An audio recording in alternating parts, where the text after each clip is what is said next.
शहरजाद के कहने पर उसके वालिद यानी उसके पिता ने जो कहानी सुनाई वो सुनी। ये थी एक गधे, बैल और उनके मालिक की कहानी। एक बड़ा सौदागर था जिसके गांव में बहुत से घर और कारखाने थे जिनमें तरह तरह के जानवर रहते थे। एक दिन वह अपने परिवार के साथ कारखानों को देखने के लिए गांव गया। उसने अपनी मवेशी खाना भी देखा जहां एक गधा और एक बैल बंधे हुए थे। उसने देखा कि वे दोनों आपस में बात कर रहे हैं। वह सौदागर जानवरों और परिंदों की बोली समझता था। वह चुपचाप खड़ा होकर दोनों की बातें सुनने लगा। बैल ने गधे से कहा, तू बड़ा ही किस्मत वाला है, हमेशा मौज में रहता है। मालिक हमेशा तेरा ख्याल रखता है। तेरी रोज मलाई दलाई होती है। खाने को दोनों वक्त जौ और पीने के लिए साफ पानी मिलता है। इतने लाड़ प्यार के बावजूद तुझसे बस ये काम लिया जाता है कि कभी काम पड़ने पर मालिक तेरी पीठ पर बैठकर कुछ दूर चला जाता है। तुझे दाने घास की कभी कमी नहीं होती और तू जितना तकदीर वाला है मैं उतना ही बदकिस्मत हूं। मैं सवेरा होते ही पीठ पर हल लाद कर जाता हूं। वहां दिन भर मुझे हल में जोत कर चलाते हैं। हलवाहा मुझ पर बराबर चाबुक चलाता रहता है। उसके चाबुकों की मार से पीठ और जुएं से मेरे कंधे छिल गए हैं। सुबह से शाम तक ऐसा मुश्किल काम लेने के बाद भी ये लोग मेरे आगे सूखा और सड़ा भूसा डालते हैं जो मुझसे खाया नहीं जाता। रात भर मैं भूखा प्यासा अपने गोबर और मूत में पड़ा रहता हूं और तेरी ऐशो आराम पर चलता रहता हूं। गधे ने यह सुनकर कहा, ऐ भाई, जो कुछ तू कहता है सब सच है।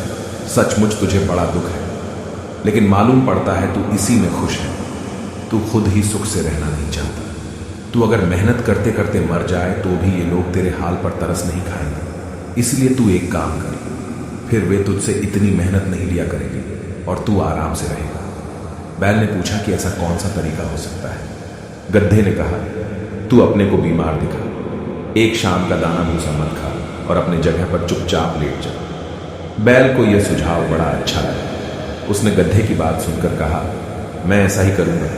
तूने मुझे बड़ा अच्छा तरीका बताया है। खुदा तुझे खुश रखे। दूसरे दिन सवेरे हलवाहा जब मवेशी खाने में यह सोचकर गया कि रोज की तरह बैल को खेत जोतने के लिए ले जाए तो उसने देखा कि रात की लगाई सानी जैसे की तैसी रखी है और बैल धरती पर पड़ा हाँफ रहा है। उसकी आंखें बंद हैं और उसका पेट फूला हुआ है। हलवाहे ने समझा कि बैल बीमार हो गया है और यह सोचकर उसे हल में नहीं जोता। उसने सौदागर को बैल की बीमारी की खबर दी।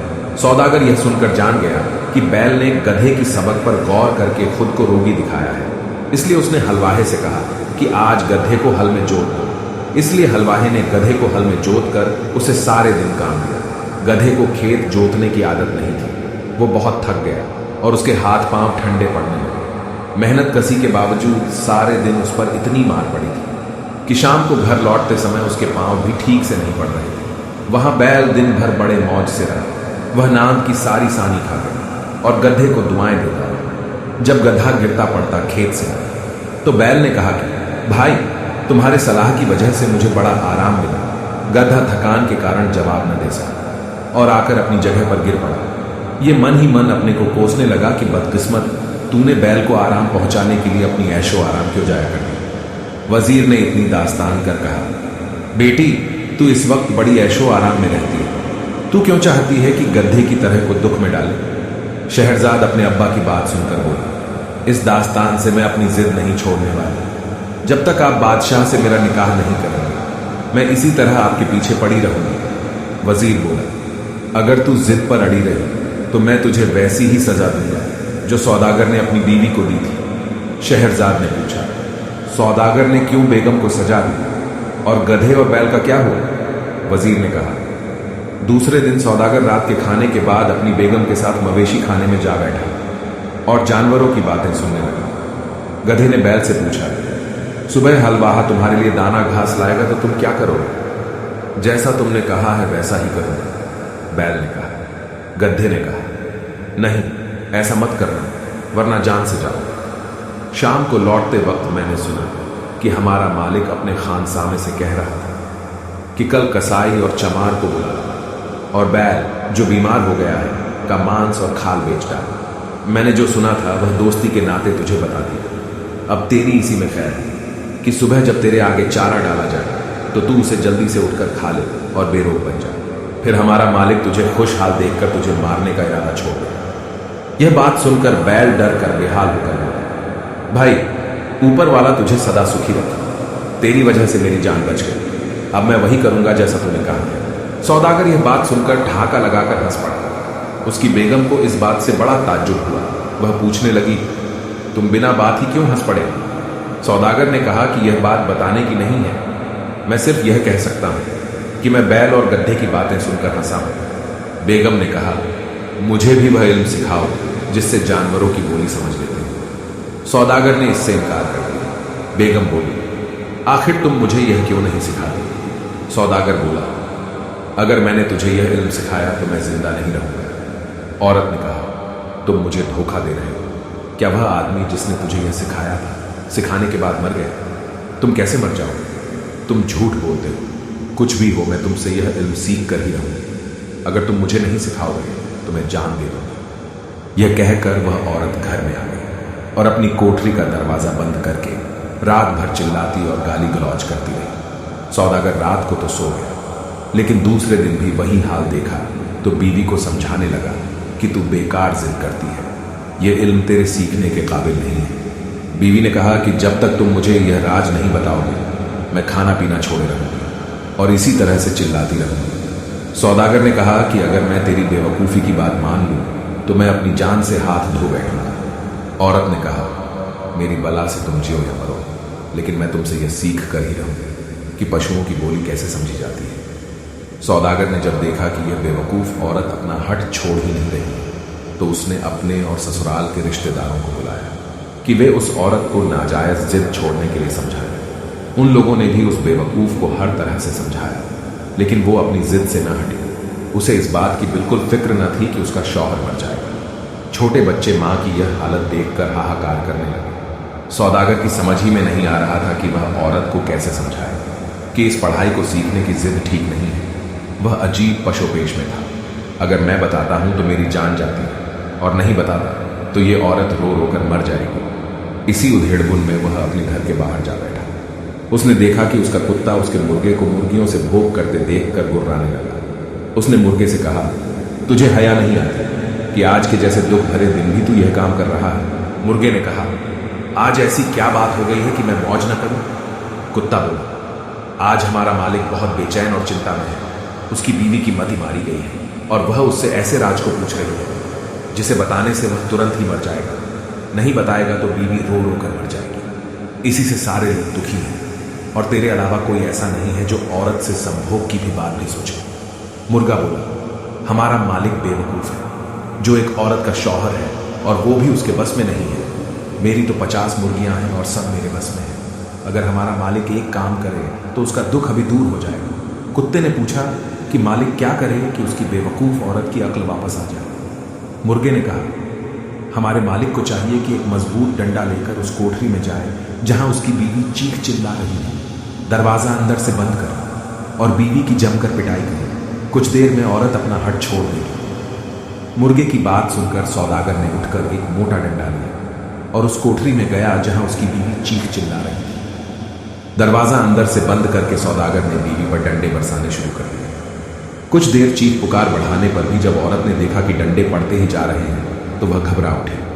वह शौहर के पैरों पर गिरकर कहने लगी कि अब हाथ रोक ले, अब मैं कभी ऐसी जिद नहीं करूंगी। इस पर सौदागर ने हाथ रोक लिया।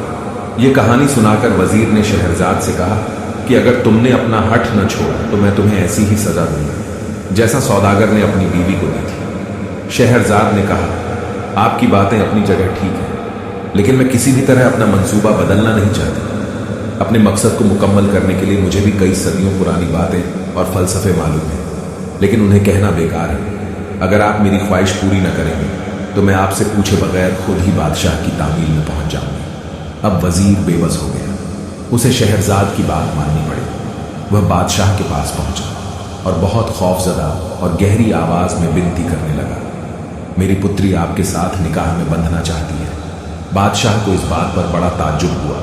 उसने कहा, तुम सब कुछ जानते हो, फिर भी तुमने अपनी बेटी के लिए ऐसा भयानक फैसला क्यों लिया? वजीर ने कहा, लड़की ने खुद ही मुझ पर इस बात के लिए जोर दिया है। उसकी खुशी इसी बात में है कि वह एक रात के लिए आपकी दुल्हन बने और सुबह मौत के आगोश में चली जाए। बादशाह का ताज्जुब इस बात से और बढ़ा। वह बोला, तुम इस धोखे में न रहना कि तुम्हारा ख्याल करके मैं अपनी कसम छोड़ दूंगा। सवेरा होते ही मैं तुम्हारे ही हाथों तुम्हारी बेटी को सौंपूंगा कि इसका सर कलम करवाओ। यह भी कबीले गौर हो कि अगर तुमने औलाद के इश्क के चलते उसकी हत्या में देरी की तो मैं उसके सर के साथ तेरे सर को भी कलम करने का हुक्म दूंगा। वजीर ने इल्तिजा की, मैं आपका गुलाम हूं। यह सही है कि वह मेरी बेटी है और उसकी मौत से मुझे बहुत ही दुख होगा, लेकिन मैं आपके हुक्म की तामील करूंगा। बादशाह ने वजीर की बात सुनकर कहा, यह बात है तो इस काम में देरी क्यों किया जाए? तुम आज ही रात को अपनी बेटी को लाकर उसका निकाह मुझसे करना। वजीर बादशाह से विदा लेकर अपने घर आया और शहरजाद को सारी बात बताई। शहरजाद यह सुनकर बहुत खुश हुई और अपने दुख से बेचैन बाप के लिए एहसान जता करके कहने लगा, आप शादी करके कोई अफसोस न करें। खुदा चाहेगा तो इस नेक काम से आप जिंदगी भर खुश रहेंगे। फिर शहरजाद ने अपनी छोटी बहन दुनियाजाद को अकेले में ले जाकर उससे कहा, मैं तुमसे एक बात में मदद चाहती हूँ। उम्मीद है तुम इससे इनकार न करोगे। मुझे बादशाह से ब्याहने के लिए ले जाएंगे। तुम इस बात से बेहाल और बेचैन न हो, बल्कि मैं जैसा कहूँ वैसा करना। मैं तुम्हें निकाह की रात पास में सुलाऊंगी और बादशाह से कहूंगी कि तुम्हें मेरे पास आने दे, ताकि मैं मरने के पहले तुम्हें हौसला बंधा सकूं। मैं कहानी कहने लगूंगी। मुझे यकीन है कि तरीके से मेरी जान बच जाएगी। दुनियाजाद ने कहा, तुम जैसा कहती हो वैसा ही करें। शाम को वजीर शहरजाद को लेकर बादशाह के महल में गया। उसने धर्म के हिसाब से बेटी का निकाह बादशाह के साथ करवाया और बेटी को महल में छोड़कर घर आ गया। अकेले में बादशाह ने शहरजाद से कहा, अपने मुंह का नकाब हटा।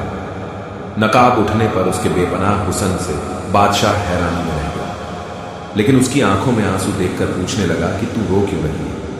शहरजाद बोली, मेरी एक छोटी बहन है जो मुझे बहुत प्यार करती है और मैं भी उसे बहुत प्यार करती हूँ। मैं चाहती हूं कि आज वह भी यहां रहे, ताकि सवेरा होने पर हम दोनों बहनें आखिर बार गले मिल लें। यदि आप इजाजत दें तो वह भी पास के कमरे में सो रहे। बादशाह ने कहा, क्या हर्ज है, उसे बुलवा लो।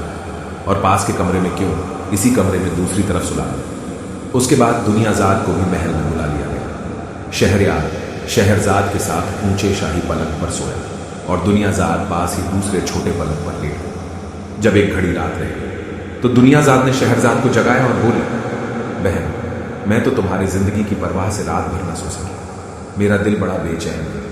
तुम्हें बहुत नींद ना आ रही हो और कोई अच्छी सी कहानी इस समय तुम्हें याद हो तो सुनाओ, ताकि मेरा जी बहले। शहरजाद ने बादशाह से कहा कि अगर आपकी इजाजत हो तो मैं जिंदगी के आखिरी पलों में अपनी लाडली बहन की तमन्ना पूरी कर लूं। बादशाह ने इजाजत दे दी। इस वीडियो में कहानी यहीं तक। आगे के लिए आपसे मिलते हैं अगली वीडियो में। ऐसे ही और भी ढेरों मजेदार कहानियां, हैरान कर देने वाले किस्से, अनसुलझी घटनाएं, रहस्य और जानकारियों के लिए अभी हमारे चैनल को सब्सक्राइब करें। आपको ये वीडियो पसंद आया हो तो लाइक जरूर कीजिए और शेयर कीजिए। नोटिफिकेशन के लिए राइट साइड जो नीचे बेल आइकन है इसको दबा दें, ताकि लेटेस्ट अपडेट आपके पास सबसे पहले पहुंचे।